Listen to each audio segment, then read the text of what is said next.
শুভ দুপুর। তো এখন দুপুর হয়ে গেছে, আমি এখন রান্না বসিয়েছি। আর এই কচু বেগুন সব কিছু দিয়ে ইলিশ মাছের ঝোল করবো। আর ইলিশ মাছের মাথাগুলো দিয়ে কুমড়ো, চাল কুমড়োর গন্ধ করবো, চচ্চড়ি বলো, গন্ধ বলে, যাই বলো তাই করবো। আর এখানে মাছ ভেজে হচ্ছে, ইলিশ মাছ তুলে ফেলে এগুলো।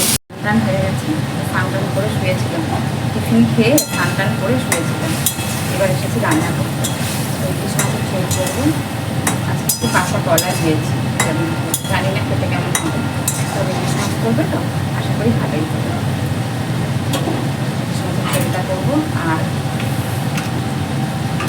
করবো হচ্ছে চাল কুমড়োর তরকারি, করলাম একবার, হাতের হাঁড়ির মুখে জল দিয়েছিল, সেই গরম জলটাই তরকারিতে দেবো। তো আর কি করবো আপাতত জানি না, যাই করি দেখি কী করবো এখন বুঝতে পারছি না।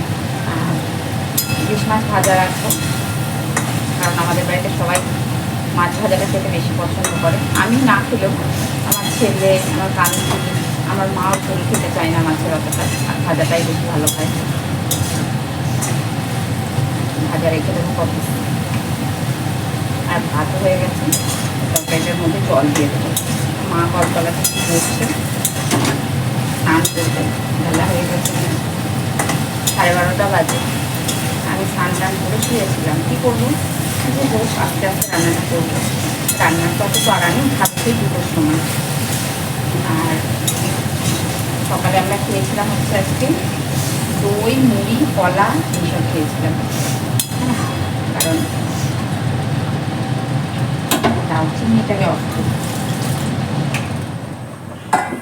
আজকে সকালে খেয়েছিলাম দই, মুড়ি, কলা এসব। সকালে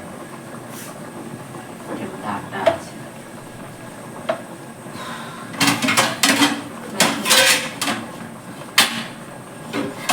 রান্না চলছে জোর কদমে বলতে গেলে জোর কদমেই চলছে।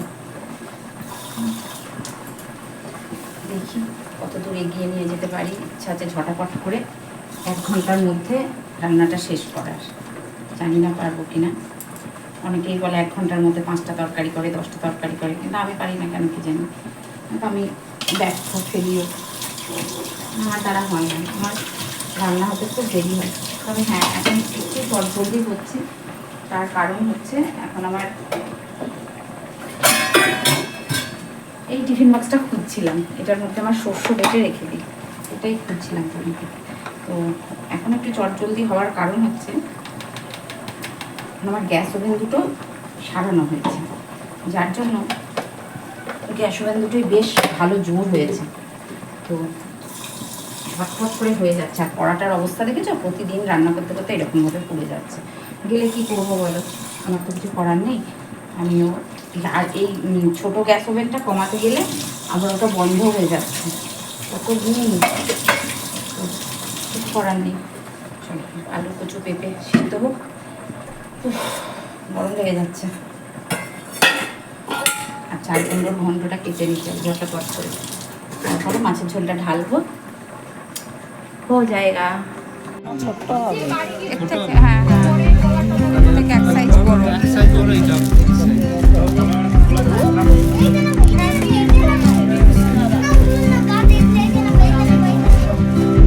এটাও ছোট হবে, এটাও ছোট হবে। 12 বছরের লম্বা, হ্যাঁ রোগা পাতলা।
আলতা সিঁদুর যেটা পুজোতে লাগে, গুপুকে মা ঘুম পাড়িয়ে দিয়েছে।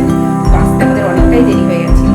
তো একা একা বাজারে তো যাওয়া হয় না, আর আমি তোমরা তো জানো আমরা কোনোদিনই একা একা বাজারে যাই না। মা আসলে মার সাথে হয়তো যে গেলাম বা কিছু একটা এরকম, কারণ একা একা আমার বাজারে যাওয়া হয় না, মানে যাই না, আমার পছন্দ হয় না একা একা হুট করে বাজারে বেরোনো, আমার অতটা পছন্দ করি না। আমি নিজেই পছন্দ করি না। হ্যাঁ, তাই বলে কি বিধি নিষেধ আছে না, কিন্তু আমি নিজে পছন্দ করি না। আমার নিজের ভালো লাগে না যে ওই বউ মানুষ একা একা হুট করে সারাদিন বাজারে বেরোনো, এটা আমার দৃষ্টিকটু লাগে। যাই হোক, যার জন্য আমি বেরোই না। আর প্রয়োজন, হ্যাঁ অবশ্যই, তাই বলে হয়তো বলবে যে তোমরা তাহলে তোমার প্রয়োজন হলে বেরোতে হবে না। এটা আমার গপুর জামা প্যান্ট, মা সার দিয়ে গেছে, ওখানে মেরেছে। আমি তো যেহেতু গপুর পুজো করবো না, যার জন্য তো তাই বলে প্রয়োজন হলে, হ্যাঁ প্রয়োজন হলে অবশ্যই বেরোতে হবে তাদের, কিন্তু প্রয়োজন ছাড়া বাজারে আমার অতটা ঠিক পোষায় না। তো যাই হোক, মা ছিল, মা আর আমি দুজনে মিলে শপিং করে আসলাম। আর দেখছি কান্তিবাবু আমাদের আবার আগাতে গেছে, ও ফোন করেছিল, আমি ফোনটা রিসিভ করতে পারিনি, তখন আমি মিষ্টির দোকানে। যাই হোক, তো বাজার করে আসলাম। বাচ্চাগুলোর কিনলাম আজকে, অনেকগুলো বাচ্চা আছে আমাদের, বাচ্চাগুলোর কেনা হলো। এই হচ্ছে ব্যাপার। ভীষণ গরম বন্ধু, ভীষণ গরম লেগেছে। বাজার থেকে এসে ভাত বসিয়ে কান্তিবাবুকে তাড়াতাড়ি করে একটু চা বানিয়ে দিলাম। ওরও খিদে পেয়েছিল, ওকে একটু চা, ও যেটা খায় শসা পেঁয়াজ, ওটা কুচিয়ে দিলাম, ছোলা, ওটা খেলো। আমরা একটু চা খেলাম, মুড়ি খেলাম। তো আমি এবার একটু জামাটা কাপড়গুলো ছাড়বো, ছেড়ে একটু ফ্রেশ হবো। আর কসমেটিক্স কিনেছি, টিপের পাতা, আলতা সিঁদুর, যেগুলো লাগে মানে এসেন্সিয়াল, নেল পলিশ, যেগুলো খুব প্রয়োজনীয় জিনিস, সেগুলোই কিনেছি, তার বাইরে কিছু কিনিনি।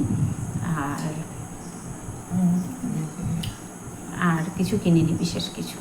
তো চলো, আর যেগুলো খুব এসেন্সিয়াল প্রয়োজনীয় জিনিস কিনতেই হবে, এরকম কিছু জিনিস কিনেছি। আর সেগুলো কিনেছি আমি আমার বান্ধবীর দোকান থেকে অবশ্যই। তো চলো, এখন আমি ফ্রেশ হবো, জামা কাপড় ছাড়বো, ছেড়ে তারপরে খাবো। তো আজকের মতো আসি, আবার কালকে দিয়েছি। করবো হচ্ছে চিকেন, আর সব হয়ে গেছে। মাছ ভাজা করেছি, আলু ফুলকপির তরকারি, মানে পেঁয়াজ দিয়ে মাছ ভেজেছি, আলু ফুলকপির তরকারি করেছি। আর করেছি হচ্ছে মায়ের ফোন এসেছে, করেছি হচ্ছে ওর নামটা কী বলে জানো, আর একটা কী করেছি, আলু ফুলকপির তরকারি, পেঁয়াজ দিয়ে মাছ ভাজা আর চিকেন। খুব অল্প তেলে করেছি, দিয়ে দিলাম গরম জল। আর সকালে করেছিলাম আলু পেঁপের তরকারি, তো সেটা রয়েছে অনেকটাই। ঝোল তো বেশি কেউ খায় না, তো আজকে চিকেনটা খুব অল্প তেলে করেছি। কান্তিবাবুর কথা মাথায় রেখে কিন্তু দিয়েছি তেল, অনেকটাই তেল দিয়েছি। তো আমার মনে হচ্ছে আরেকটু হলে ভালো হতো, কারণ আমি তো একটু তেলে ঝালে খেতে পছন্দ করি, যেটা খুবই ক্ষতিকর। তেল দিয়েছি, অনেকটাই দিয়েছি, আরেকটু হলে ভালো হতো, এটা আমার মনে হচ্ছে, আমার বক্তব্য। ঢেকে দেবো, ঢেকে দিয়ে তারপরে নামাবার সময় ঘি দেবো, একটু গরম মশলা দেবো। এটা হচ্ছে আমার কুচুদের মাছ ভাজা, এই যে ওদের দেবো, বসে আছে। আর এটা হচ্ছে বাটা মাছ, পেঁয়াজ দিয়ে এরকম করে লঙ্কা দিয়ে ভেজেছি, এই যে এটা করেছি। এটা করেছি আলু ফুলকপির তরকারি, এই যে আলু দিয়ে ফুলকপি দিয়ে তরকারি করেছি। আর এটা করেছি লাল লাল ঝাল ঝাল চিকেন, পাতলা ঝোল। এই হচ্ছে আজকের মেনু।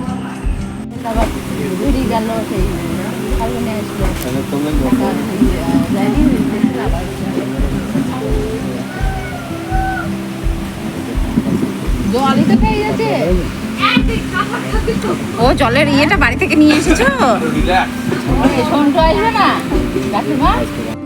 আমরা গেছিলাম, আমি গেছিলাম হচ্ছে একটা বাৎসরিক ক্রিয়া, নিমন্ত্রণ ছিল, যেতেই হবে সামনের বাড়ি দিদিভাইদের বাড়িতে। তো সেখান থেকে খাওয়া দাওয়া করে ফিরলাম। এবার ফ্রেশ হবো, জামা কাপড় ছাড়বো, ছেড়ে তারপরে হচ্ছে ইয়ে করবো, একটু শোবো। তো মা, এই যে আমার পুচু ওখানে বসে আছে, আমার পুচু নিচ থেকে নামবে না। পুচু আমার সব সময় সিংহাসনে বসে থাকবে, কারণ সেই বিড়ালটা, আর একটা বিড়াল আছে, সেই বিড়ালটা এসেছিল, যার জন্য আমার পুচু ফ্রিজের ওপর থেকে নামবে। তো এবার জামা কাপড়টা ছাড়বো, ছেড়ে নিই। বন্ধুরা, এই যে আকাশের চাঁদটা দেখিয়ে দিলাম, আকাশের চাঁদ থেকে শুভ সন্ধ্যা শুরু হলো। না সন্ধ্যা অনেকক্ষণ হয়ে গেছে, চারিদিকে অন্ধকার কার্গো নিয়ে এসেছে। আর আকাশের চাঁদটা খুব সুন্দর লাগছে।